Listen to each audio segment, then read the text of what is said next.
The thing Claire Whitmore laughed at for 3 full seconds would be worth more than the Ferrari she had arrived to buy, but on that grey Saturday morning at Gate 7, all she saw was rust, mud, and a man she had already decided did not belong there. The private salvage auction sat on the outer edge of Detroit, where the pavement gave up and turned into gravel, and rainwater collected in shallow brown puddles between rows of dead vehicles waiting for someone to either save them or send them away. Mason Reed stood beside a 2-door coupe with faded black paint, a cracked windshield, mismatched wheels, and a hood that did not sit straight. The auction tag hanging from the mirror read $300. That was all he had paid after 7 other bidders walked past it without slowing down. Mason wore a grey work shirt under an old canvas jacket, his boots dark with wet gravel, his hands marked by years of engine oil that never fully left the skin. Beside him stood his 7-year-old daughter, Lily, holding a small red toy car with chipped paint.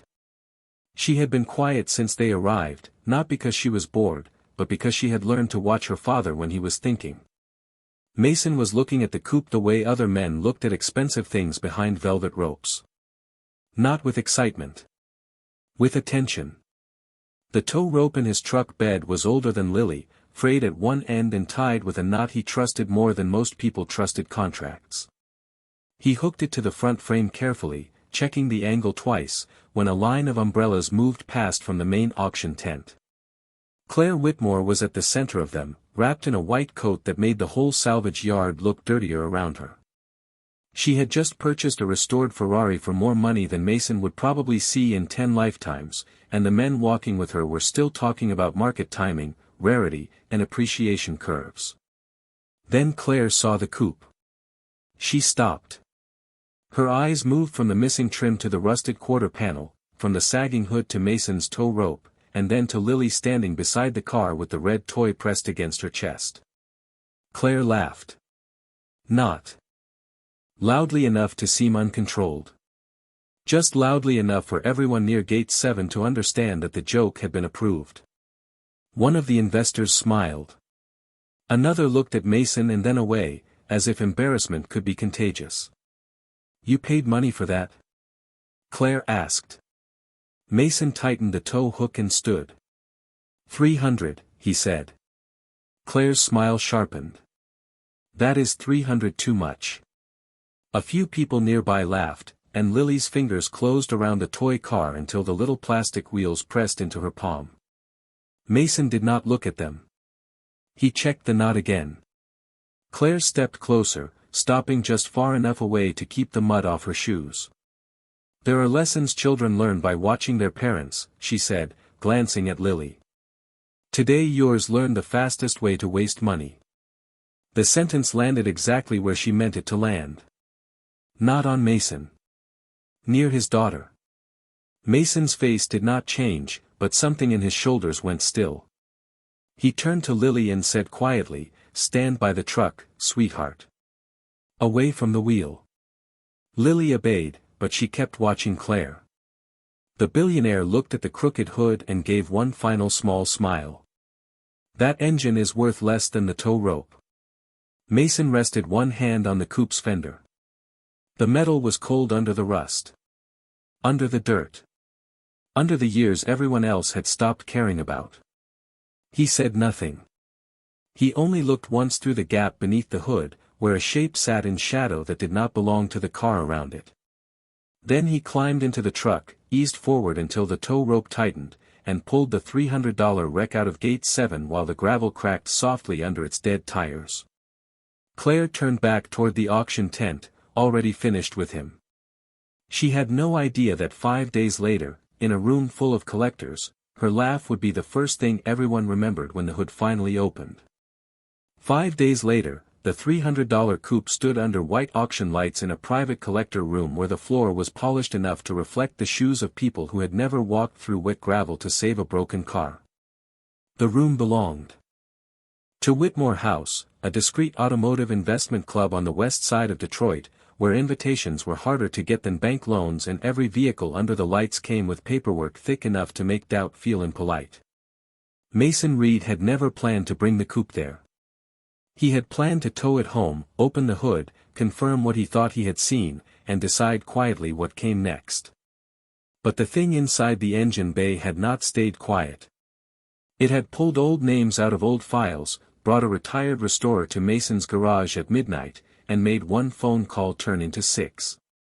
Now the coupe sat between a silver Jaguar and a restored Shelby, looking like someone had parked a storm cloud in a jewelry case. Its paint was still faded. Its windshield was still cracked. Its body still carried the stains of years in a yard where no one had protected it from weather or time. But the hood was clean along the edge where Mason had wiped it with a rag, and beneath that crooked sheet of metal, the room had gathered around a question no one wanted to ask too loudly. Claire Whitmore stood in the front row with a champagne glass she had not lifted once. She had come because rumors move differently among collectors. They do not run. They arrive dressed as concern. At first, she told herself she was only there to see how far Mason would take his mistake. Then she saw Walter Briggs standing near the car, and the explanation became harder to hold. Walter was not a man who wasted evenings on jokes. Beside him was Dr. Henry Calloway, 78 years old, a retired racing engineer whose name appeared in footnotes of books rich men kept on coffee tables and never finished reading. He wore white gloves and carried a folder of black and white photographs under one arm. The auctioneer had not started bidding. No one had raised a paddle. This was not yet a sale. It was a verification, and verification has a different kind of silence. Mason stood near the left front fender with Lily beside him, her small red toy car held in both hands. She had brushed her hair herself that morning and missed a section in the back. Mason had noticed and said nothing because she was proud of it. Under the spotlight, the rust looked honest. Claire's eyes moved from Mason's work shirt to the hood, then to Lily, then quickly away. Dr. Calloway stepped forward. He placed one gloved hand under the hood edge and lifted. The hinges protested softly. The room leaned in without meaning to. For 1 second, the engine bay looked like nothing more than darkness, old oil, and metal crowded into a space too small for it. Then Walter angled a narrow inspection light toward the block. A stamped number appeared under the beam. Dr. Calloway stopped moving. Walter stopped breathing. Someone in the second row lowered a bid paddle before realizing he had done it. Claire's glass touched the table beside her with a sound small enough to be polite and loud enough for Mason to hear. Dr. Calloway opened the folder, pulled out a photograph from 1971, and held it beside the engine. The same casting ridge. The same 3-letter mark. The same hand-shaped mount. The room did not gasp. It went quieter than that. Dr. Calloway looked at Mason, then at the engine, and said in a voice that carried only because nobody else dared to speak, "This engine was not supposed to survive." Claire's face did not change all at once. It changed carefully, piece by piece, as if pride had to be removed without leaving fingerprints. 5 days earlier, she had laughed at the tow rope. Now every collector in the room was looking past the rust, and Mason Reed had still not said a word. Before the white auction lights, before Dr. Henry Calloway lifted that hood with gloved hands, before Claire Whitmore understood that a $300 car could carry a secret larger than her collection, Mason Reed had learned to hear metal before he learned to price it. He was 34 years old, though most mornings made him feel older until Lily walked into the kitchen with mismatched socks and asked whether pancakes counted as breakfast if they were made from a box. Their house sat behind a narrow driveway in a working-class neighborhood outside Detroit, the kind of street where garages were used for work instead of storage and people knew the sound of each other's trucks starting before sunrise. Mason worked out of a detached 2-bay garage behind the house, taking repair jobs from delivery drivers, teachers, landscapers, and anyone else who needed an honest answer before they could afford a clean one. There was no sign out front.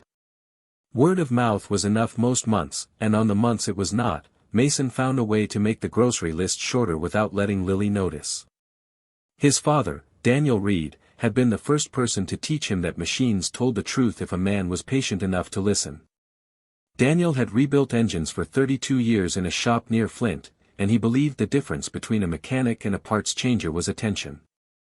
He taught Mason to read welds the way other fathers taught their sons to read box scores.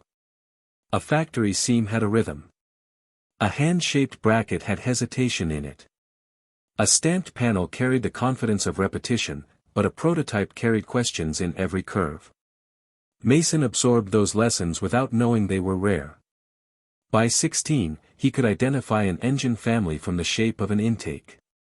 By 19, he could spot a replaced frame section from across a driveway.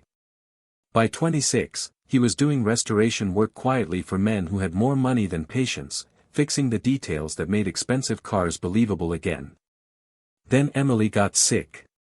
His wife had been the kind of woman who could make a rented house feel chosen, who taped Lily's drawings to the refrigerator before Lily could write her own name, who believed Mason was better than the small life he kept apologizing for. The illness took time first, then savings, then sleep, then the easy version of the future. After she was gone, Mason stopped taking long restoration contracts and stayed closer to home. Lily needed rides to school, dinner at a table, someone to remember picture day, someone to sit beside her when grief came out as a stomachache. So Mason worked late and woke early. He paid bills in pieces. He kept Emily's coffee mug on the second shelf and Daniel's old service manual wrapped in a towel beside the workbench. That manual was open the night after Gate 7, its pages yellowed and soft at the corners, while Lily slept on a folding chair with her red toy car tucked against her coat. Mason stood over the coupe under a single yellow bulb, rain ticking against the garage roof, and asked himself whether he had been foolish. $300 was not small to him. It was shoes, groceries, part of the electric bill. But when he had seen the coupe in the salvage yard, something about it had refused to become ordinary. The hood sat wrong, not from damage, but from clearance. The front weight looked wrong for the body. And through the shadow under the hood, just for a second, he had seen a shape that did not match the car around it. Mason had not bought certainty. He had bought a question. And in his father's old garage, with Lily asleep 10 feet away and the world outside already laughing, Mason began looking for the answer. Claire Whitmore had spent most of her adult life proving that taste could be converted into power, as long as the person holding it also had money, timing, and the confidence to make other people believe they were late. She was 38, the only daughter of a hotel family that had turned lakefront property into an empire of marble lobbies, private memberships, and rooms where people spoke softly because the furniture cost too much to interrupt. Cars had begun as a private fascination and became, almost by accident, the sharpest part of her public identity. She bought rare vehicles before their markets rose, restored them through the best shops in the country, and loaned them to museums when it helped the value of the rest of the collection. Men who had spent 40 years around engines listened when Claire entered a room because she understood auction history, ownership chains, factory options, color codes, and the strange emotional math that made one car worth 10 times another. She was not pretending. That was what made her mistake possible. Her private showroom sat behind unmarked gates 20 miles from downtown Detroit, a low-glass building with heated floors, silent ventilation, and lighting designed to make polished paint look almost wet. Every car inside had space around it, as if distance itself were part of the appraisal. A silver Mercedes Roadster rested beneath one row of lights. A black American muscle car sat angled near the far wall with its documentation framed beside it. A restored Italian coupe occupied a rotating platform, its red paint so flawless that people lowered their voices near it without knowing why. Claire walked through that room each morning with a tablet in one hand and an assistant beside her, checking insurance updates, transport schedules, market reports, and private inquiries from collectors who rarely heard yes the first time they asked. She trusted proof. She trusted provenance, photographs, serial numbers, restoration invoices, and names signed in the right ink on the right paper. She trusted what could be presented cleanly under glass. What she did not trust was mud. She did not trust a gravel lot, a crooked hood, or a widowed mechanic with wet boots standing beside a car no catalog had taught her to respect. When she saw Mason Reed at Gate 7, she did not see a man applying knowledge. She saw a familiar story she believed she already understood, another desperate buyer convincing himself that rust was romance. The small girl beside him only made the image easier for Claire to dismiss and harder for everyone else to forget. She did not hate Mason. Hatred would have required attention. Claire's error was colder than that. She placed him in a category before he had finished tying the tow rope. Poor mechanic. Junk car. Bad decision. The world made sense to her because she sorted it quickly. That skill had made her rich, praised, and feared in rooms where hesitation looked like weakness. But sorting is not the same as seeing. In Claire's world, value arrived washed, documented, insured, and placed beneath perfect light. It came with a catalog number, a guarded transport truck, and a history written by someone whose name mattered.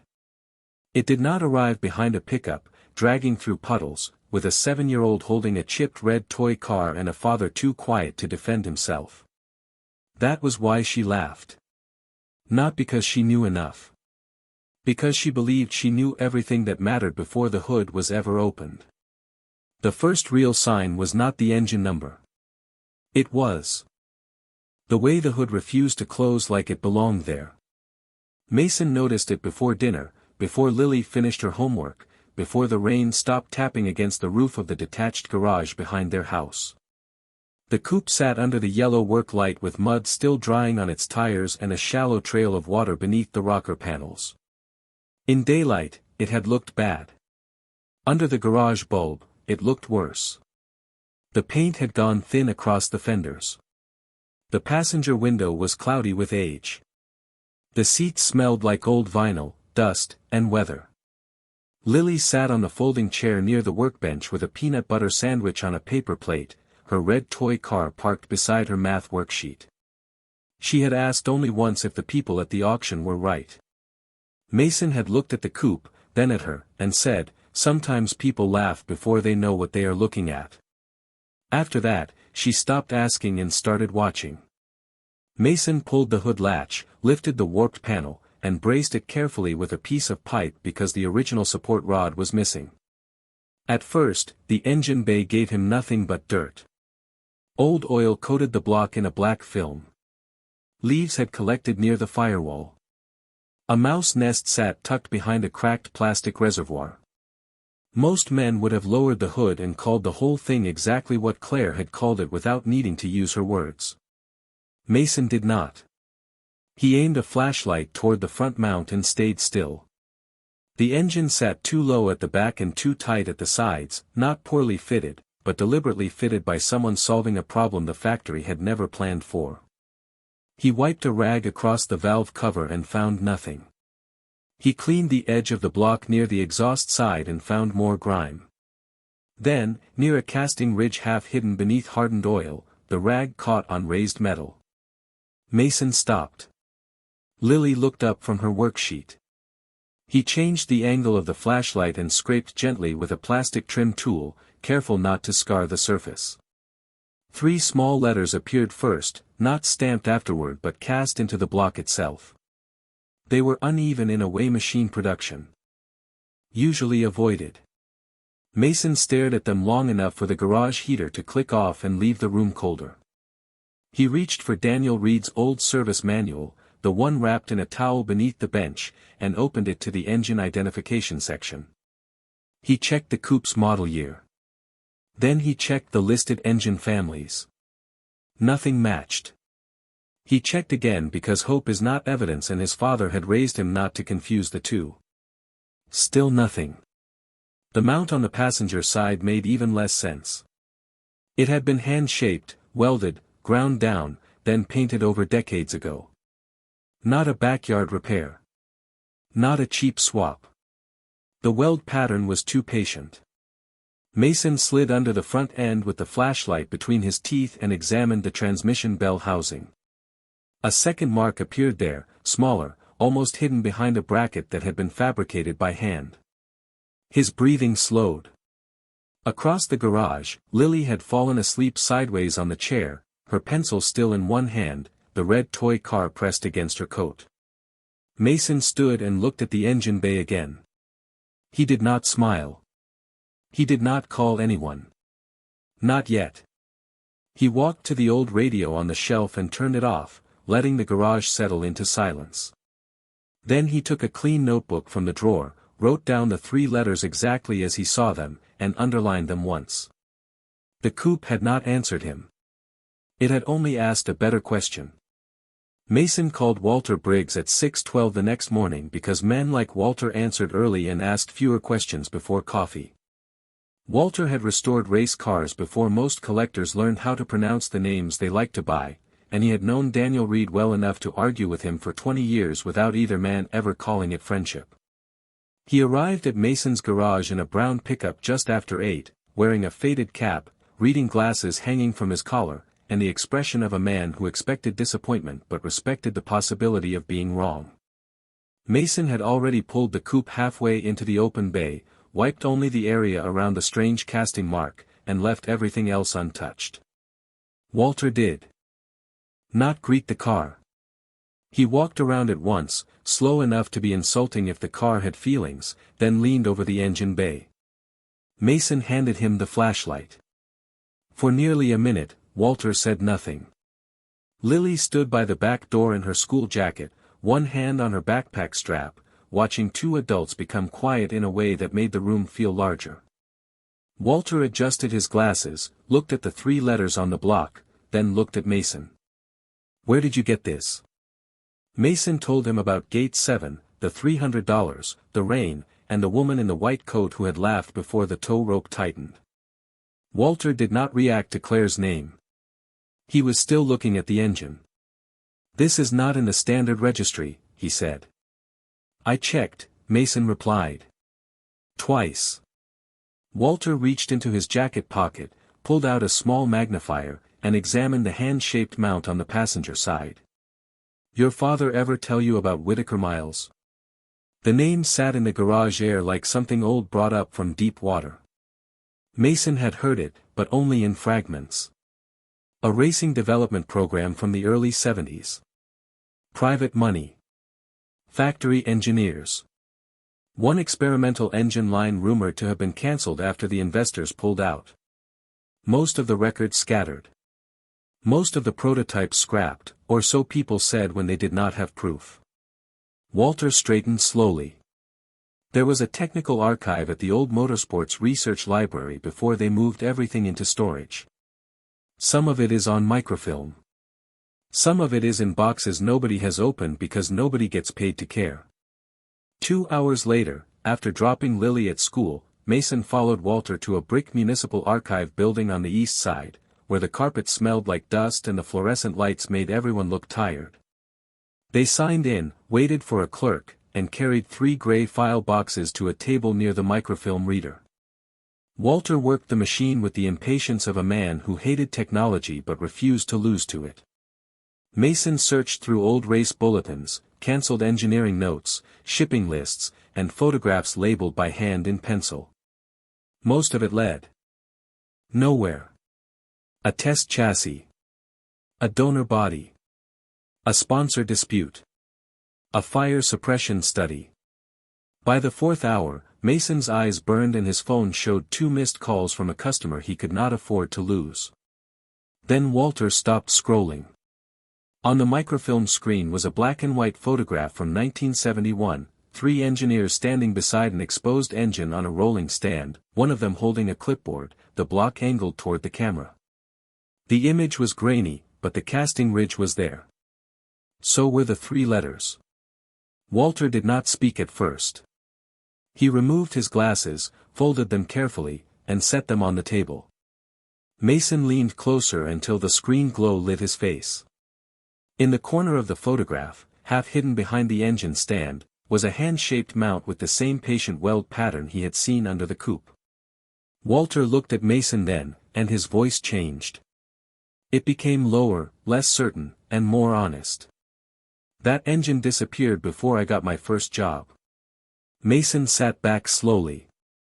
The room around them kept its ordinary silence, copy machine humming, clerk turning pages, rain tapping softly against a window. But on the table between them, the car stopped being a gamble. It became a missing piece of history with rust over it. Claire Whitmore came to Mason Reed's house at 4:38 on Wednesday afternoon in a black luxury SUV that looked too clean for the narrow driveway and too expensive for the cracked curb in front of it. Mason saw the vehicle through the garage window before it stopped moving. He was standing beside the coupe with a notebook open on the fender, Walter Briggs's archive photocopies stacked under a socket tray so the breeze from the open bay would not move them. The car was still covered in dust except for the engine bay, where every mark he had uncovered seemed to have made the rest of the vehicle look stranger, as if history had been hidden inside the wrong body and left there until someone patient enough came along. Lily stood behind the screen door with her red toy car in one hand and a library book in the other. She had just come home from school and had not yet changed out of her sneakers. Claire stepped out of the SUV. Wearing a dark coat this time, not white, and closed the door softly. There was no group of investors behind her. No umbrellas. No laughter waiting for permission. She walked to the edge of the driveway and looked at the coupe under the half-pulled tarp. "Mr. Reed," she said. Mason wiped his hands on a rag. "Ms. Whitmore." Her eyes moved to the engine bay and away again too quickly. That was how Mason knew the rumor had reached the right ears. Claire held a slim envelope at her side, the kind people used when they wanted money to feel clean.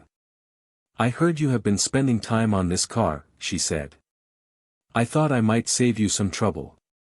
Mason said nothing.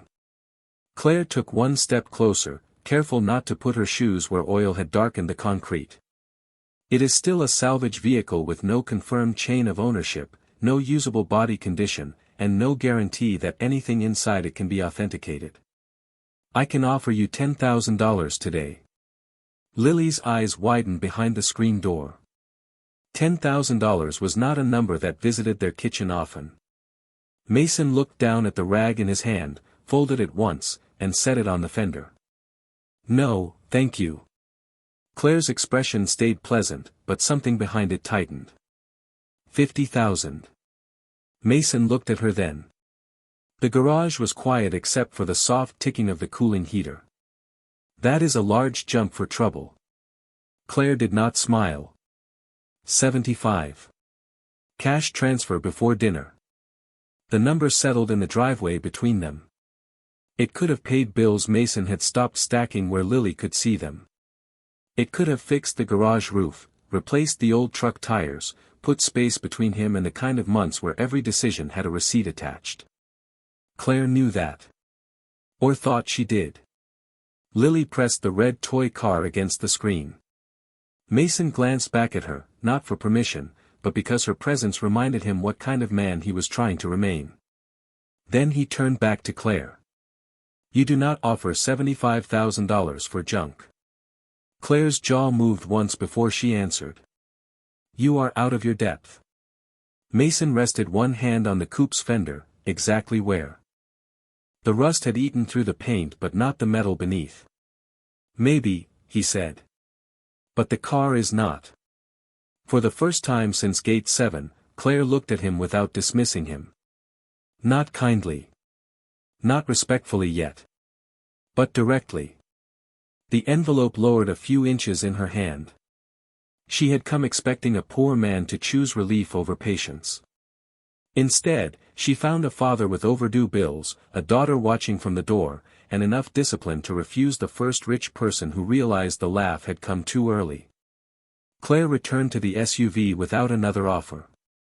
Mason watched her leave, then pulled the tarp back over the coupe. Behind the screen door, Lily asked quietly, "Dad, was that a lot of money?" Mason looked at the car, then at his daughter. "Yes," he said. "That is why we had to be careful." Dr. Henry Calloway arrived at Mason Reed's garage the next morning in a beige sedan that had been washed recently but not carefully, the kind of car owned by a man who respected machines without needing them to impress anyone. Walter Briggs came with him, carrying the archive photocopies in a flat folder against his chest as if wind alone might damage the past. Mason had already opened the garage door, swept the floor beneath the coupe, and set 2 work lights on either side of the engine bay. He had not polished the car. He had not cleaned the rust to make it more convincing. He had only removed enough dirt to let the truth be examined. Lily stood beside the workbench before school, her red toy car in the pocket of her jacket, watching the old man step carefully across the concrete.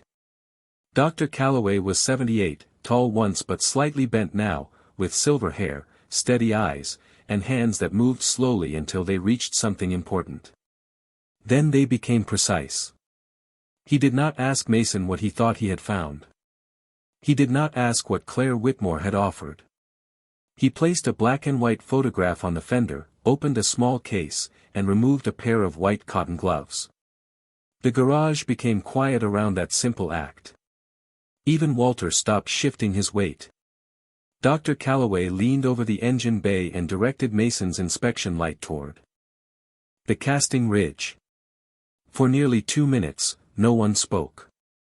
The old engineer studied the 3 letters on the block, the hand-shaped mount, the unusual clearance cut near the firewall, and the smaller mark Mason had found near the transmission bell housing. He checked each one against the photograph, then against a second image Walter had pulled from the archive, then against a handwritten notation on the back of a photocopied engineering sheet. Mason stood beside him with his arms at his sides. He wanted to ask a question, but his father had taught him that some moments deserved room. Lily stepped closer until her shoulder touched Mason's leg. Dr. Calloway finally straightened, but only halfway, as if leaving the engine too quickly would be disrespectful. "Whittaker Miles Project 17, he said. Walter closed his eyes for half a second. Mason did not move. Dr. Calloway tapped the photograph gently with one gloved finger. 1971. Experimental Endurance Engine. Private funding, factory assistance, 3 test assemblies documented. 2 were destroyed after the program collapsed. The 3rd disappeared during transport between a test facility and a storage warehouse outside Dearborn. He looked back into the engine bay, and something in his expression changed from professional interest to grief with a shape. "We thought it had been scrapped." Lily looked up at Mason. Mason kept his eyes on Dr. Calloway. "You are sure?" he asked.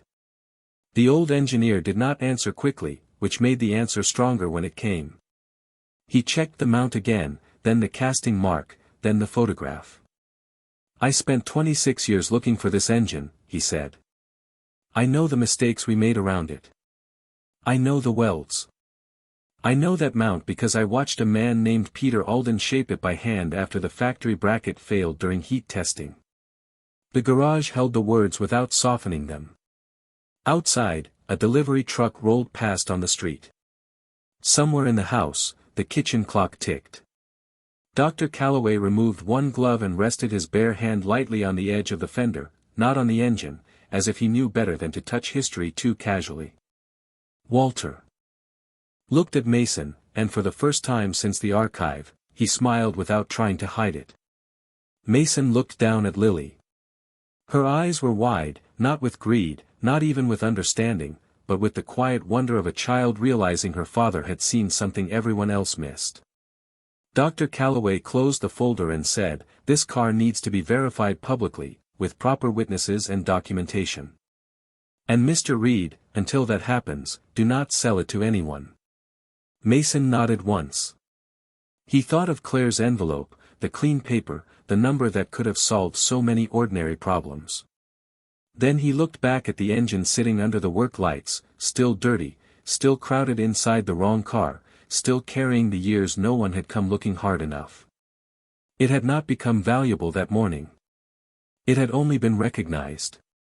By Friday evening, the private collector auction room at Whitmore House had been arranged so carefully that the $300 coupe looked almost impossible inside it. The polished black floor reflected its rusted doors.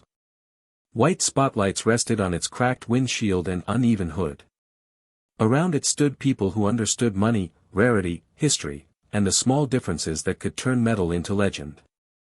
Some had come because Dr. Henry Calloway's name was attached to the verification. Some had come because Walter Briggs had made 3 quiet calls. Some had come because Claire Whitmore had been seen at Mason Reed's driveway 2 days earlier, and in that world, curiosity traveled faster than honesty. Mason stood near the left front fender with Lily beside him, her red toy car held in both hands. He had not bought a new shirt for the auction.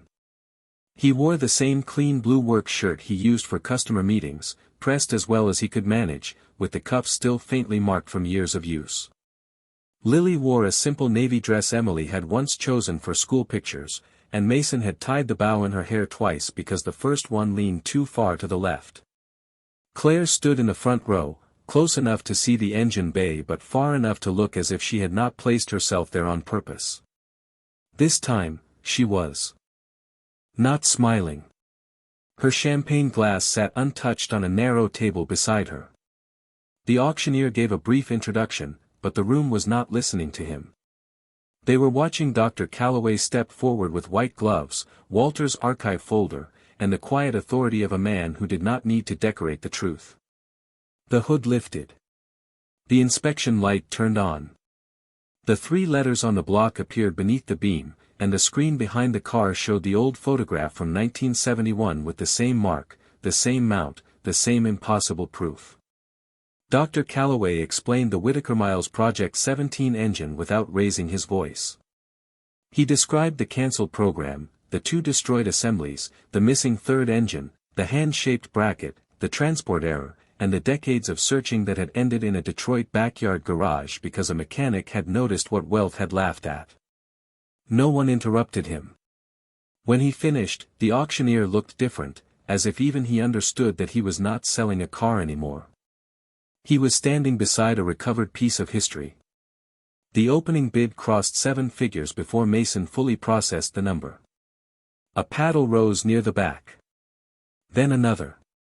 Then a phone bidder came in through a representative wearing an earpiece. The price moved past 2 million, then 3, then 5, each increase landing in the room with a softer sound than the last because shock had used up all the air. Claire did raise her paddle once at 4 million, then lowered it when the next bid passed her without hesitation. Mason saw the movement but did not look at her long. Lily leaned closer to him and whispered, "Dad, are they buying the Rusty part too?" Mason looked down at her, and for the first time that week, almost smiled. "They are buying what was under it." When the number crossed $6 million, the room changed. Not loudly. More completely than that. Men who had ignored Mason at Gate 7 were now leaning forward as if they had always known the car deserved respect. Collectors who had stepped around mud now studied the rust like it had become sacred. Claire set her glass down slowly, though she had never lifted it. Her face remained composed, but her eyes stayed on the engine, and Mason could see the exact moment she remembered her own words about the tow rope. The final bid came from a museum-backed private buyer at $6,800,000, with a restoration agreement that would preserve the engine, document the car, and credit the discovery properly. When the auctioneer confirmed it, applause started carefully, then grew. Mason did not bow. He did not raise his hands. He only put one arm around Lily's shoulders and watched Dr. Calloway close the archive folder. 5 days earlier, the car had been a joke in the rain. Now no one in the room knew how to laugh at it.